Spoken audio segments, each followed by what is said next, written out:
saya itu Ustaz Felix, selain menghafal Al-Quran juga, saya menghafal dari kitab-kitab lain. Seperti Bible juga saya menghafal.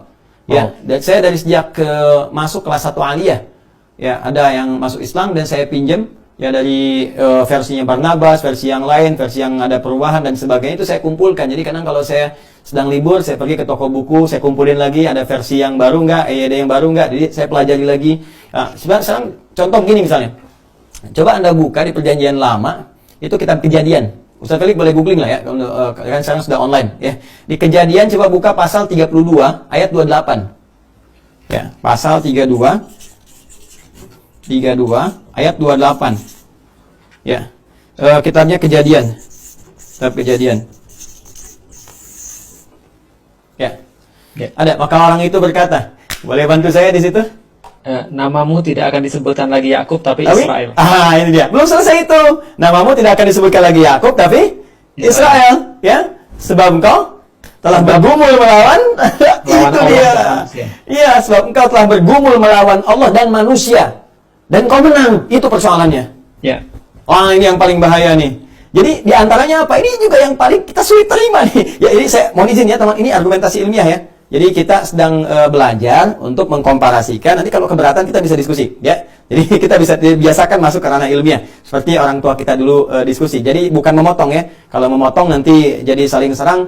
Itu oleh Al-Quran disebut dengan wala tubadzir tabdzira. Ya, dan janganlah engkau berbuat yang sia-sia. Dari kata badzara itu muncul bazar. Ya, itu dalilnya di Quran wala tubadzir tabdzira. Dan janganlah engkau menjadi bazar dengan sebazar-bazarnya. Innal mubadzirina, sungguh para bazar itu kanu ikhwana syayatin, boleh jadi akan dekat kepada setan. Wa kana rabbihi kafura, sedangkan setan itu kepada Rabbnya dia ingkar. Makanya kalau ada bazar yang ingkar dengan ayat-ayat Allah, yang suka mencela, yang suka hadirkan hoax, yang suka mengadu domba, itu sudah ada wala tubadzir tabdzira. Kalau murid saya tahu tasrifan sorofnya, badzara yubadziru tabdzira. Nyambung Ustaz ya, antara bazar sama tabdzir. Mohon izin teman-teman di bazar, mohon izin ya. Jadi ini cuma kajian ilmiah. Kajian ilmiah ya. Tapi kalau Anda keberatan ya enggak apa-apa. Kalau memang itu tugas ya, saya tidak menghormati itu. Tapi kalau Anda ditugaskan mengamati kajian saya juga, itu mungkin hidayah yang Allah berikan. Mudah-mudahan ada kebaikan. Ini ya. Nah, kan di situ ada persoalan. Apa narasinya di situ? Nah, orang itu berkata, ya, namamu sekarang sudah bukan Yakub lagi. Apa namanya? Israel. Di sini kita temukan kalimat Israel pertama. Nanti saya mau bandingkan antara Israel yang ada di Al-Quran dengan Israel yang ada di dalam ini Kejadian. Pasal 32 ayat 28. Saya udah baca sarahnya ya, udah baca tafsirnya nih. Jadi saya tahu tafsiran yang menafsirkan malaikat, tafsir menafsirkan Tuhan, manusia dan sebagainya. Insya Allah sudah saya baca dan saya baca referensinya dari mana turunannya. Ya, saya sudah membiasakan itu. Jadi nanti di sini persoalan utamanya adalah satu. Yakub alaihissalam. Ini anaknya Ishak, turunan Nabi dan jadi Nabi kemudian, makanya Nabi mengatakan, ya ini dari orang mulia, dari mulia, rahim yang mulia, orang mulia lagi. Ya Nabi Muhammad SAW itu turunannya nanti dari mulia, ya dari ke Yusuf, Yakub mulia, Ishak mulia, Ibrahim mulia sampai dengan ke atasnya. Nah, saya teruskan ke sini, tapi di sini di Kejadian, ya pasal 32 ayat 28 dinarasikan Nabi Yakub itu pernah bergulat dengan Tuhan. Anda bisa bayangkan nggak? Jadi Smackdown itu bukan sekarang aja, dulu sudah ada gitu. Ini persoalan, dan Tuhan di Smackdown oleh Yakub. Ini persoalannya, dikalahkan. Jadi dalam gulat itu Tuhan kalah, Allah kalah katanya sama Yakub. Manusia juga kalah. Karena kalah itulah kemudian ya Yakub dinobatkan menjadi yang paling kuat pada masa itu, disebutnya dengan Israel. Jadi ganti nama, jangan Yakub, Israel, untuk menyuguhkan kekuatan. Ya jangankan manusia, Tuhan aja kalah. Ya, jadi persoalan teman-teman sekalian, ini persoalan yang paling pertama menunjukkan bahwa ada problem di sini. Ya, ada problem, dan problem ini udah disoal oleh Al-Quran. Ini jadi celaka nanti, jadi orang jadi salah cara berpikirnya, cara pandangnya salah. Cuma nanti di dalam tafsirnya ini ada keterangan-keterangan yang mengatakan Yakub juga cedera bagian pangkal pahanya gitu kan. Jadi begitu Tuhannya kalah, kemudian Tuhan balas pukul ke bagian pangkal paha, kenalah pangkal paha itu sampai sekarang. Karena itu orang Yahudi tidak senang makan bagian paha yang tertutupi oleh kulit itu. Asalnya dari situ, ada tafsiran demikian. Itu bukan tafsiran Quran ya, tapi turunan dari sini. Nah, jadi teman-teman sekalian, saya mau turunkan bahwa ini yang disoal oleh Al-Quran. Dan karakter ini terbawa pada akhirnya. Ya, apa yang menjadikan terbawa ini, yang kemudian disoal oleh Al-Quran di masa Nabi Muhammad SAW, ya adalah membangun sebuah keyakinan-keyakinan dari satu naratif yang dikreasikan tersendiri dan diwariskan pada generasi setelahnya. Di Tauratnya kemudian ditepikan, muncullah Talmud, muncul turunan-turunan lain, itu diwariskan. Kita harus bangga nih. Tuhan aja kita kalahin, nenek kakek moyang kita dulu ngalahin Tuhan, kan? Maka sekarang kita mesti lebih hebat. Makanya jangankan manusia, perjanjian dengan Tuhan aja diabaikan.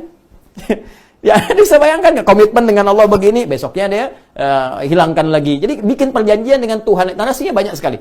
Kalau Anda mau cek misalnya, yang pertama kali di Al-Baqarah, saya bisa turunkan dari Al-Baqarah, kemudian di Al-Ma'idah khususnya gitu kan, dan turunan yang lainnya, termasuk di Al-Qasas. Di Al-Baqarah itu kan muncul pertama kali dari Bani Israel, saya kembalikan dulu, lompat sebentar ke ayat 51. Nanti saya balikin ke Bani Israel ayat 40, 47 dan turunannya gitu kan. Ayat 51-nya kan jelas, wa idh wa'adna Musa 40 lailatan thumma takhadhtumul ijla min ba'dihi wa antum zalimun.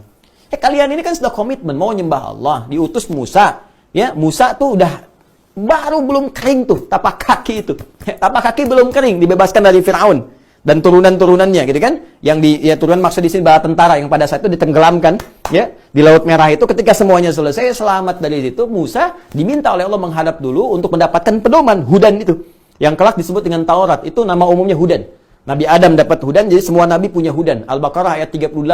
Yaqulna habitu minha jami'a fa imma ya'tiyanakum minni hudan. Musa dapat hudan, nanti namanya Taurat, gitu kan?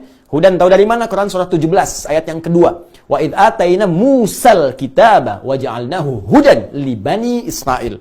Maka ketika dia kemudian berangkat ke Tursina itu, ya, kemudian untuk mendapatkan turunan Ten Commandments, 10 perintah Allah Subhanahu wa taala. Apa yang terjadi? Sudah komitmen mau nyembah Allah, dijaga juga oleh Nabi Harun, ya alaihissalam, dijaga di situ dengan baik. Apa yang terjadi? Mereka tiba kemudian menyalahi ketentuan Allah, langsung pengen dihadirkan Tuhan. Ya, lewat sesembahan dari anak lembu itu yang ketika mereka lihat satu kaum mereka menyembah punya Tuhan tertentu, dia katakan, "Hei, tolonglah sendiri kan, buatkan kepada kami seperti ini sehingga kami bisa mengikuti jejak orang-orang itu." Anda bisa bayangkan nggak? Baru punya perjanjian dengan Tuhan, udah dilanggar lagi. Nanti ada yang bunuh nabinya. Nanti yang saya mau cerita lagi lebih dahsyat lagi. Nabi Musa disuruh perang dengan Tuhannya. Kita mau duduk-duduk aja sampai kamu menang katanya. Nanti kita masuk saat masuk bab Palestina. Ya, saat masuk ke situ. Jadi ini udah biasa. Tuhan aja dilanggar, apalagi kamu. Apalagi saya. Kalau sekarang ada perjanjian peta damai, nah ini mau kita tarik tuh sini. Tahun sekian dilanggar lagi. Ya ini karakter yang dibawa turunannya. Tapi apa nggak ada solusi? Ada, belum sampai kita. Ntar sebelum subuh nyampe situ insya Allah. jadi saya ingin bawa ke narasi itu.